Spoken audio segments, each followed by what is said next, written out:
Mercy యొక్క వ్యాసం రాసిన కవిత్వం రాసిన మనుషుల మీద ఇష్టం ఉన్నట్టు దాడి చేసేటటువంటి ఈ రాజ్యంలో ఏమవుతుంది? అందుకోసం పెద్దోళ్ళు చెప్పిర్రు, మేము పాట పాడితేనే మీరు నచ్చలేట్లా అనుకుంటే మేము పాటలు పాడటానికి సిద్ధంగానే ఉన్నాం రా నాయన. ఎంవి రమణ సార్ పోస్టులు చాలామంది ఇక్కడ ఫేస్బుక్లలో ఉన్నటువంటి మిత్రులు చాలామంది ఉన్నారు. ఎంతో కొంత ఇటువైపు నడిచి నలుగురు ఉన్న కాడ కనీసం 4 మంది పేదోళ్ళ కోసం పాట పాడాలనే తపన ఇటువంటి పెద్దోళ్ళ నుంచి నేర్చుకున్నది, ఇటువంటి సమూహాల నుంచి నేర్చుకున్నది.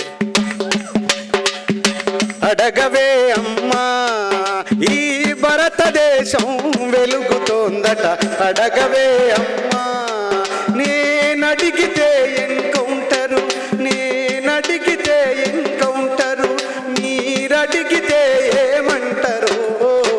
అడగవే అమ్మా ఈ భారతదేశం వెలుగుతోందట.